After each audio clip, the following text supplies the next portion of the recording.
Yes. Welcome back to another City Extra stream. Hope you're all enjoying the amount of content that we are currently putting out on the channel. It's heavy settings, isn't it, bro? We're moving mad. With moving mad.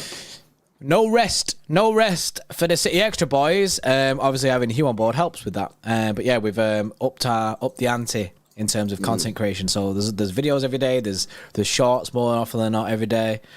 So we're fulfilling we're ticking every box. Giving people the optionality to watch what they want, when they want. Yeah, that's it. You know what I mean? You can't make a stream? Don't worry about it. There'll be a video. That's the way, innit? That's the wave. But in response, you guys need to be smashing the likes up, man. We've only got 50 likes in this stream. There's 200 people in here. Let's get those likes past 100. Hit that thumbs up button, man. Make sure you subscribe to the channel as well if you're new, because we want to try and get to 75,000 subscribers. And we're about 3,500 off that. So make sure you subscribe to the channel as well if you're new. Want to help support the channel grow? You can become a YouTube channel member. Link in the description. Sometimes there's a join button below me. And support our sponsors. And today's sponsor is the guys at Bet Victor. They've got their own YouTube channel and they put up content every couple of days on there. Talk about the Premier League, talk about Champions League, all that kind of stuff. Loads of good debates. And they've just done their new video this week that is now live. We've pinned it in the description. It's in the pinned comment there as well. Go check that out. We'll play you a little clip in a few moments' time. But it's transfer rumour season. And City been linked with a new player today, Florian Wirtz from Bayer Leverkusen. Yeah, I don't know too much about this, Donny. I'm not going to shithouse everyone and pretend I know loads about it. But apparently he's got a bright future. He's like one of the up and coming talents. Bro, can I just do something real quick? Yeah. Try and shithouse us, bro. Pretend like you know about him, bro. Shithouse us, innit? Tell us about him, bro. Let's rewind that. Try and shithouse us. This is Florian Wirtz. Oh yeah, absolutely incredible. Plays in midfield. He bit of box to box. He's got a bit of everything about him. Wouldn't really see him in a six. More of advanced. I mean, he'd be getting forward than that. Expect him to chip in with goals. He'll get a few assists throughout the season. What's his attitude like, bro? His attitude and attitude. He's got a good attitude. Little bit of, do you know what I mean? A hint of ego, basically, like a dip of ego in there, which is good for him. He's an attacker. He can get forward on that. Like he'll dip about. That's my shithousery. I actually don't know anything about him. I don't know anything about him. Well, I've spent the morning watching some YouTube compilations. I've gone through stats. I've gone through some scout reports, and we're going to go through them now. So, who is Florian Wirtz? Florian Wirtz, 19 years old, plays for Bayer Leverkusen in Germany, has a contract until 2027. Transfermarkt has an estimated value of around 70 million euros. It's probably around 73 million pounds. As John said in the shithouse, he does actually play midfield in a more of an attacking role. However, can play on the wings as well, has been seen to play both right-sided and left wing. However, predominantly, he is an attacking midfielder. He's played 66 times in an attacking midfield position, scoring 19 and assisting 20 goals. But they're excellent stats. That's 40 goal involvements in 66 games. They are incredible stats. So, stats look good. Experience then, okay, so he's not played in any Champions League football because when he's been at Bayer Leverkusen, they've not been any Champions League. However, he has featured in Europa League quite a lot, playing around 15 to 20 matches in the Europa League, and the rest is basically just been in the Bundesliga and in their obviously DFB Pokal games as well. So European experience, not the best, but obviously he's only 19, so that's pretty expected. However, you could argue that he has played European football at Europa League level, and whilst it's not Champions League, I always prefer. Doesn't mean it's guaranteed, but I always prefer to go for players, in my opinion, who have got that European experience, because when you go to Champions League football, it's completely the whole occasion is completely different. And whilst the step up between Europa League and Champions League is large, they've still got that travelling to a European game, to a foreign country, staying in a hotel, going in that hostile environment. So whilst it's not the Champions League, it's still pretty good that he has European experience. He's still experienced basically football outside of where he usually plays in the Bundesliga kind of thing, which is good. It's good to have that. Just quickly, bro, two things. Number one, do you remember Vescovic? Yeah, Vescovic, yeah. Fabrizio Romano tweeted, bro. It's his pinned tweet right now. Yeah. And it's City were considered a bid for him, which we always spoke about, didn't we? Situation has changed. Hadjuk have extended his contract till June 2026. No. It's in a bit of a Skovic, mate. How No mad's way. that? We was literally That speaking is- about this the other day. Yeah, that is pretty crazy, you know. That is pretty crazy. It's his pinned tweet. I was like, what? Because You know what's also mad?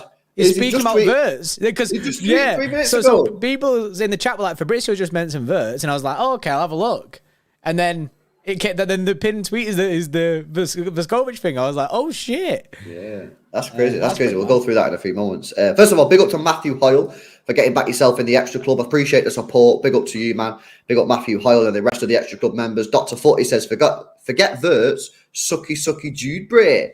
Oh. Okay. If that's what you want to do. If you want to do that, then that's Do what you want to do. Be who you want to be. Be who you want to be. Who you want to be. Yeah, so let's go through the bit of a timeline on Wirtz because we have actually been linked with him in the past, and I'm going to go all the way back here to 2021. Christian Falk through Build Sport, who right now I would say is a good source based on our history. This is what he had to say back in 2021. Manchester City are scouting Bayer Leverkusen attacking midfielder Florian Wirtz intensely. However, Chelsea, Liverpool, Man United and Arsenal are also interested. Bayern Munich lead the race for the transfer in the 2023 summer transfer window. Now, of course, we know that doesn't happen. However, Manchester City, according to him, were interested back in 2021. At the same time, he also said this. This is a direct quote from Christian Falk. Pep Guardiola has sent Manchester City scouts to Leverkusen time and time again to watch Florian Wirtz. Many Premier League clubs are interested, but Manchester City are interested specifically. So again, very, very highly linked with Florian Wirtz. Going into October 2021, over a year ago now, the Sport Build again, a branch of Build, say this: Manchester City are watching Leverkusen Florian Wirtz regularly. In 2019, the family met representatives from the likes of City and were even shaking hands with clubs. However, Wirtz instead ended up to stay at Bayer Leverkusen. Still, in 2021, Florian Wirtz said this: Phil Foden is going off at the moment. He did an interview with Rising Ballers, who pretty good account to follow, actually. They basically talk about all the upcoming youth players, and Florian Wirtz had high praises for Phil Foden. And then nothing for over a year until yesterday, when Graham Bailey said this: Manchester City have reignited their interest in Bayer Leverkusen's Florian Wirtz. And that was the first thing we've heard about Florian Wirtz linked with Manchester City, bro, in over 12 months. Yeah, that's no surprise given the fact that it's reignited. They're saying reignited their interest in it, so it's pretty much clear that we cooled it down, and it was probably like, yeah, okay, swerved that for a bit. The rumours are that we're looking at a couple of midfielders, obviously with Bernardo and Gundo looking set to leave at this moment in time. Now, Jude is obviously a top priority. He's number one. We spoke about players like Kovacic who could come in, but I feel like then would Kovacic coming in mean Calvin Phillips goes? I don't know. But then still, I think Wirtz obviously has got good talent in that. I feel like basically City being smart with it. It's just like the James Maddison thing. We're being smart with it. We're not just saying, oh, we're full sending one player. We're scattergunning. We're going about and we're interested in all these players. Yeah. Have a feel for it, see Wagwan, send the scouts out, see what the situation is towards the end of the window, towards the end of the season, and then we can go and get the best deal for Manchester City. Then at least if we try sign someone, say like we thought, oh no, we'll go get Maddison because we might be able to get him cheaper. Then they go, right, okay, you're not having Maddison. Yeah. We don't feel like the deal's right. They go, right, okay, then well, who else have we been looking at? Oh, we've been looking at Wirtz. We'll go have a look at Wirtz and we'll see if we rate Wirtz or, do you know what I mean? Get him, like, because we might value Wirtz at like a more expensive than Maddison, but do you know what I mean? They might want the same cash. So I feel like the scattergun approach is just smart business from Manchester City. And what people have to talk about here, and OYP in the chat has actually put it, we have to be thinking about a Kevin De Bruyne replacement.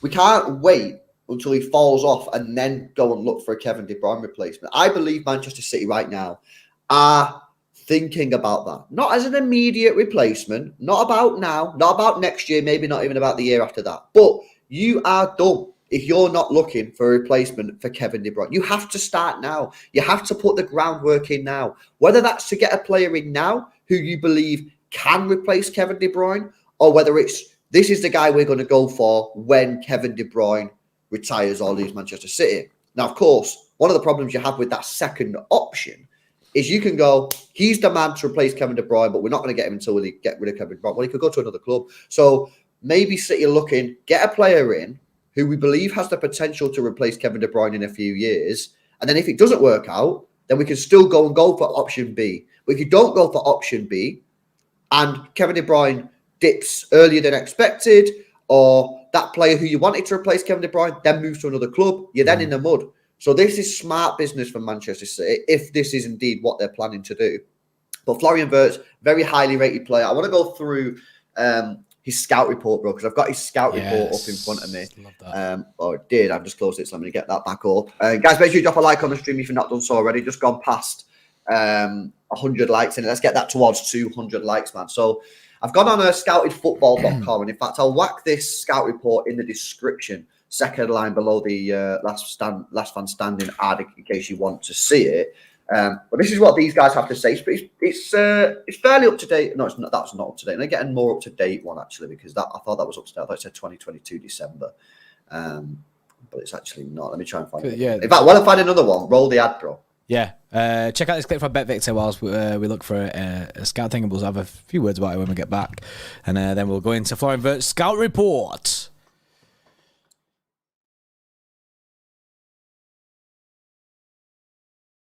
I can only agree with that actually. If we're basing if we're talking about moderate failures, a 4 out of 10 Coutinho, then Sterling is probably a 3 out of 10 signing at this point. What is it? How has he let you down? Sterling? Yeah. I just think you expect a player who's been playing at the highest level at Liverpool, Man City, to come in, and at least for Chelsea's problem, it's been output. You want someone, with the way that we've been playing for months, you want someone to just come out of nowhere and score a big goal. Just score a goal. Recently we've been happy because we can finally score more than one in a game, let alone score one in a game. And I think the Dortmund moment was a big moment for Sterling, but if we're talking about one goal in the last 16, kind of sugarcoating over the fact that he has probably had the worst season he's ever had in the Premier League, and it's been at Chelsea, it's been a shame. But again, I'd say it's a moderately bad signing, and I probably still think there's more to come.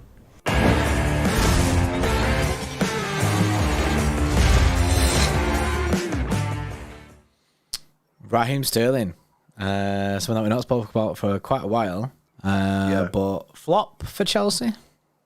I put him in the not flopped, but not done very good either. I don't think he's flopped, but I don't think he's done very good. Also, he was saying about, ID. If Chelsea wanted output and scoring goals and that, you could see for miles that wasn't Sterling's game. He still needs multiple chances to get them goals. Because he misses that. That's what City offered him. City offered him them chances because we created quite a lot. He's averaging a goal or an assist every 2 games, which from a winger I think is pretty good. So I wouldn't say he's a flop, but I don't think he's achieved anywhere near the levels of what Chelsea were hoping. Did he just say 1 goal in 16 games then? Did I say that? No. Did he say that then? I'm pretty sure he said 1 goal in 16 games. Yeah. I don't think he scored in a very. Yeah, his last time I think he scored was against Forest back in January, but. He had a good start to the season, didn't he? He had a good start, and his early season stats are sort of bumping him up. But I think a goal involvement every 2 games from a winger is pretty okay. The fact is, he's been injured. He's had a hamstring injury, knee issues. He's not been selected in the squad every time he's fit. So I think he'll come good. I think he'll be all right. I don't think he'll ever get Sterling, who slammed it when he was up there with the Messi numbers that year. I don't think he'll ever see that again. But I think they'll get a player who can get 20 goals and assists combined every season, which is all right. He's only paid 50 million. Do you think they'll keep him for long? Or do you reckon he'll be one that'll kind of dip again quite fast? I think they'll keep him. Yeah, there was rumours about them wanting to just get rid of him straight away, weren't there?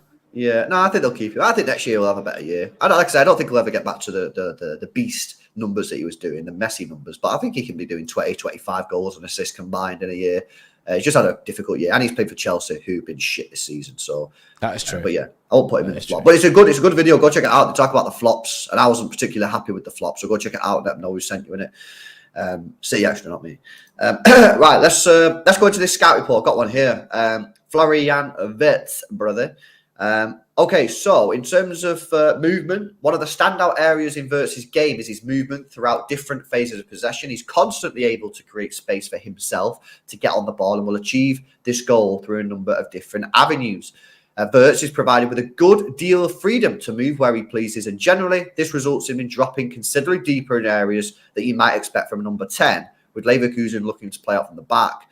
Wirtz may seek a late movement well inside his own half to receive the ball. So a player that likes to get on the ball, a player that can drop deep and get on the ball, which sometimes we need, especially if we're playing defenders who are not the best at build-up play. We've seen Gundogan drop deep in times. We've seen Bernardo Silva drop deep.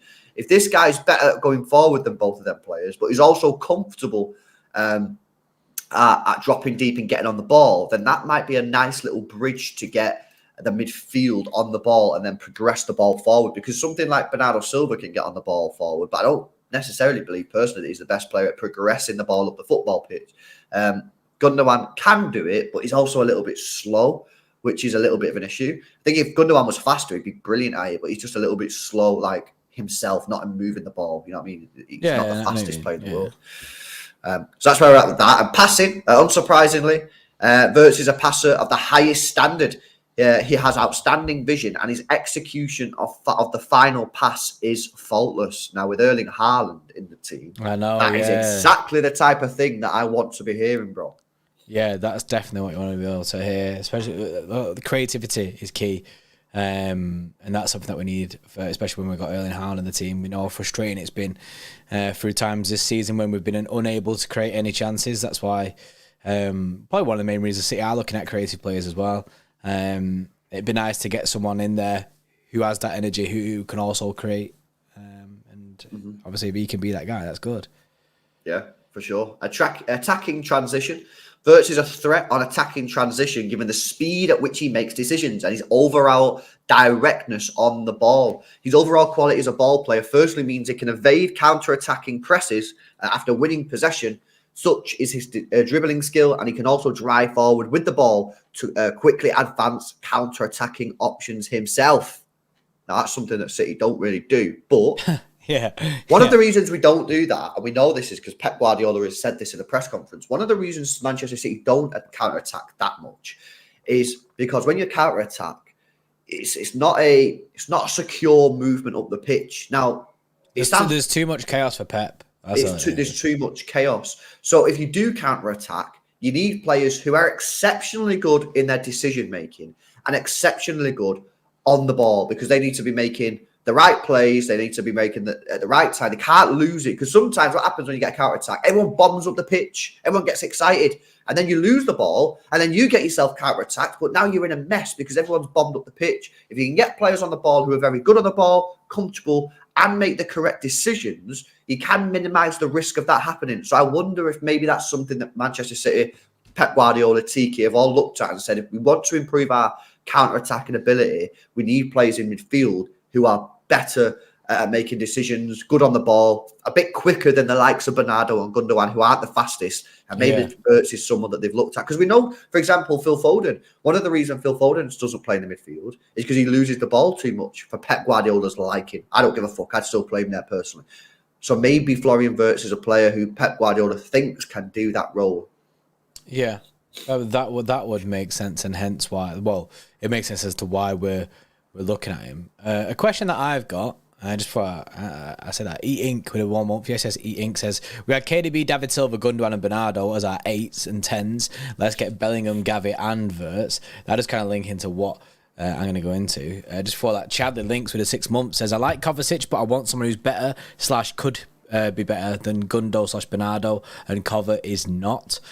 Jude, McAllister, De Jong, them kind of players, I prefer them. Yeah, I mean, obviously, a lot of people still want Frankie de Jong, which I think could be a possibility if Barca still want to get rid, and they could do maybe like a swap deal. McAllister is obviously someone that we have looked at. I think we've done streams on him before, and Jude is obviously the big Donny.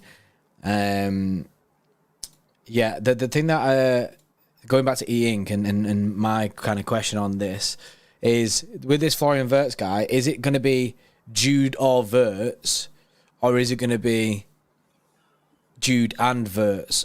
Do you know what I mean? Like, basically, is Jude, say Jude's done, right? Just hypothetically speaking, say Jude to Manchester City is done. Are we still looking at these players, Maddison, Wirtz, and that? Do you know what I mean? Because we are losing 2 midfielders. 100%. So yeah. You know what though? Whack 3 in there, because at some point Kevin De Bruyne's going to leave this football club, and he's 32 now, so it's going to be in the next few years.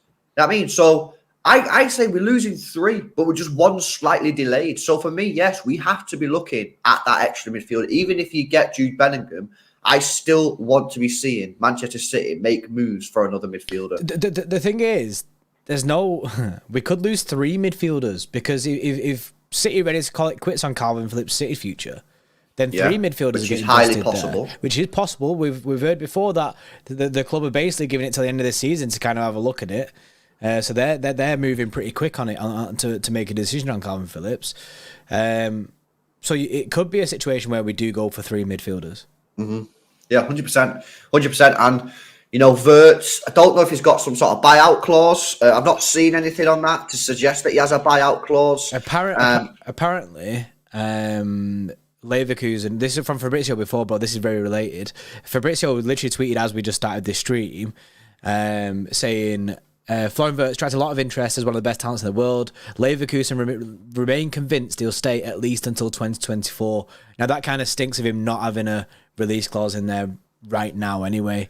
Yeah, and the news that I've seen when I've Googled it is that he doesn't have a release clause, and he's contracted until 2027. As I said, Transfermarkt has a value of 70 million euros. Now, you got to think, this guy's hit some decent numbers. Let me just get his stats per season here, guys, because we can sort of have a look at just exactly how well he's performing. So if I go to this season in particular, he's played 886 minutes. He has had an injury, by the way, which we'll come on to, because I know a lot of people have mentioned the injury. We'll come on to that. Since the injury, he's played 13 matches, 886 minutes, scored 2, assisted 6. Last season is where basically he started the season, played the middle of the season, then got the injury, played 31 games, 2,327 minutes, and got 24 goal involvements. If I do that per 90 minutes, you're going to see an absolutely incredible number, 2,327 divided by 24.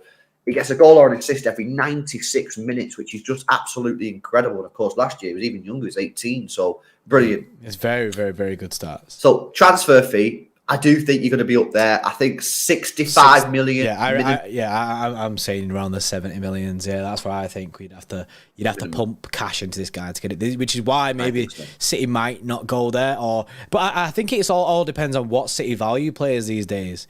I don't think it's necessarily about that's too much money. I think it's more that's too much money for what we value that player at. And now if City look at Florian Wirtz and go, we value him at about a 60, 70 million pound player, and it's 70 million pound, then I think City would be more willing to pay that. Like for example, Cucurella, we valued him at 30 million pound, not 60 million pound. That's why we didn't go. We went to like 35 mil, and that was it. And we called it quits. No, I completely agree. Just quickly in the chat, JTI. Yes, JTI, mate. I think someone just answered your question anyway. If you want to get he's a City fan who wants to get an Arsenal top for his mate, and he's in London. JD, Sports Direct, places like that, you'll be able to go get, and you can get a City top there as well. He wants to get a City top. You can get City top and Arsenal tops from them places. So yeah, that's it. Besterstrong with the 5 says first Vardiol, then Bellingham, and now Wirtz. All of my FIFA 23 Man City career mode signings are coming true. Got Besterstrong, lad. Pep's got hacked into your console, innit? Yeah, Pep's watching. exactly. He knows. He listens to people, innit? Big up Ali as well with a 2. Says Bellingham plus Maka this season, or McAllister, but I'm going to call him Maka. That's what he will be called if he moves. Maka, yeah, right, Maka. Bellingham and McAllister this season, Wirtz next season for KDB. Very possible, very possible. And Dr. Footy says, fuck you, Stefan. No Glucky 4,000 for you. Stefan? Okay. I'm sure he's still hating on Stefan. Stefan Ortega? Who's he talking about? Yeah, I'm not sure. And Lengen Sweet with a 2 says, Gio Reyna's better than Wirtz. Let's get him, says Lengen Sweet. Interesting. Okay. Right, there is one big problem. with Florian Wirtz, and I guess most people will probably know what this is, but we need to speak about this guy's injury record. Now, when we're speaking about this, injury, when we speak about this, I need you to understand that he's only 19 years old. These are all the injuries. He's had a torn lateral collateral ligament. He was out for 46 days. Then he suffered a knock and was out for 25 days. He then had an abdominal strain, was out for 4 days. Then had knee problems, out for 2 weeks. Had more adductor problems, that's 7 days. More adductor problems, 2 weeks. Problems with the hip flexor, 2 weeks. He then got a cruciate ligament rupture, out for 265 days. Then got some more muscle problems and was out for 4 days. He's had 10 injuries. He's 19. Does stink. It stinks a little bit, doesn't it? Yeah, it does stink up the gaff a bit. And you know what? Big cash. You know big what? cash. I can't remember if I was speaking to you or Hugh about it. You. I said you with like a H in there, then merged both Hugh and you together. Obviously, Jude Bellingham's pretty young as well, isn't it?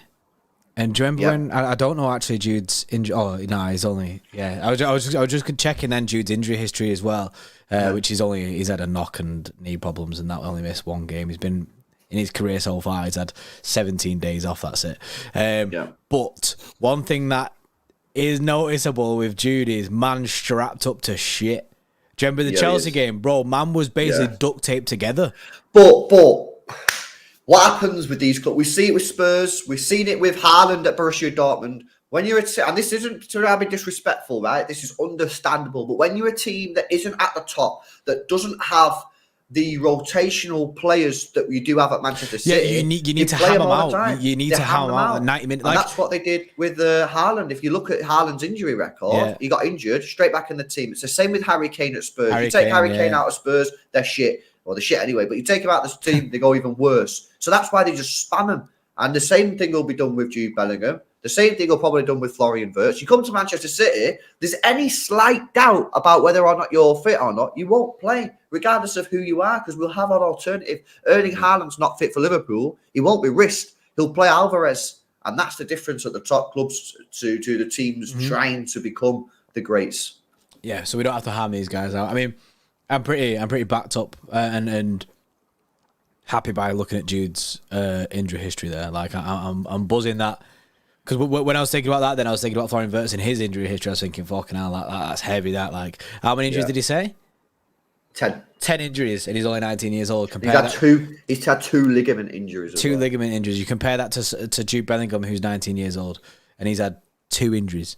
That's it. Yeah, and I said 2 injuries. And man missed 17 days in total, 3 games. I would like to just qualify this whole thing about injuries in that ultimately, yes, it's something to consider, but it's not the be-all. It's not be-all and end-all. Look at Gundogan, mate. He was made of biscuits before he joined City, and then he joined City. He had one major back injury, and then since then he's been pretty sound. We could get Jude Bellingham in, bro, and he could get a cruciate ligament injury in his first game. You could get Florian Wirtz in, and he might never get injured. Yeah, you could get both of them, and then like Jude never played because he's always injured, and Florian Wirtz never get an injury. Like you don't really know. We have a different medical team. We have different physios. We have different training regimes, different match day regimes. There's loads of things that can completely impact a team, and this is why it's so important. We've seen, of course, Pep Guardiola famously lose his shit with all the Bayern Munich physios and doctors because he didn't like what they were doing. And sacked him, didn't he? Yeah, it's a very big part of the game. It's a very big part of the game. So it's something to consider, and it is a concern. However, for me, it wouldn't rule out a move, in my opinion. But some people might be like, I think it more just... It puts fans off when they see the injuries. I think club-wise, they'll probably back themselves to be... Do you know what I mean? They'll be like, yeah, don't worry, we've got this. We can handle the injuries that he's had previously. Yeah, 100%. But there you go. That's the latest on Florian Wirtz. A talent that looks like he's going to the top of the game if he can stay fit. Let me just finish with the conclusion from this scout report. Wirtz is an incredibly well-rounded midfielder. He has quality ball control and mastery, which is seen in his dribbling and array of passes that he uses quickly to pick apart defences. His movement is as intelligent in build-up play as it is in the final third. And not only is he a consistent creator, but he scores goals with regularity too. It's not an overstatement to say that Wirtz is currently one of Europe's best number 10s. Will Manchester City move for Florian Wirtz? We'll have to wait and see. But another player that Manchester City are being linked with. We've been linked with him in the past. Will we go and get him? That's the big question. That is the big question. It'd be interesting to see how far it goes. Obviously, at this moment in time, it's very early stages. We've reignited our interest in it. Cal says sounds a bit more advanced than Jude. I agree. I think more advanced. I agree with that. I think he would be more advanced. I think he can drop deeper. I thought Cal meant like this. The deal for Wirtz sounds further ahead than what the deal for Jude. I could have got that wrong. I might have read that like wrong, man. Cal, you need to clarify it because I thought it was in about like the deal for Wirtz sounds more advanced. Well, in terms of actual positional play, I do think he'll be more advanced, but that doesn't mean that he doesn't drop deep, as proven by the scout report. He says no plays further up the pitch. Yeah, okay. Yeah. Which is, there we go. A little bit there on Florian Wirtz. We'll have to keep our eye on this one because we know City are in the market for a midfielder. You know, with the left back thing, I don't even know if City will get a left back in the summer. I'm still like, not even 100% sure, especially if they go into this 3 at the back formation. But we do need midfielders. So we've got to keep our eye on the midfielder links because this is going to be a seriously interesting development as the months go on. Keep your eye on Florian Wirtz. And of course, if you do manage to catch any Leverkusen games, let us know. Come into the streams. Let us know what you thought about him. Pros, cons, let us know what you're thinking in. But that's your Florian Wirtz news. Hope you enjoyed the stream. If you did, drop a like on it. We're only 12 likes away from 200. Let's get those likes over 200 before we end. Subscribe to the channel. If you want something else to watch, go and check out the Bet Victor video that they just uploaded yesterday. It's a sick video talking about signing of the seasons, flop of the seasons. It's a very good video, pretty funny as well. The link is in the description. Go subscribe to their channel, like their video, and let them know City Xtra sent you in the comments. And we'll be back again tonight with another stream. See you later, people. See you in a bit.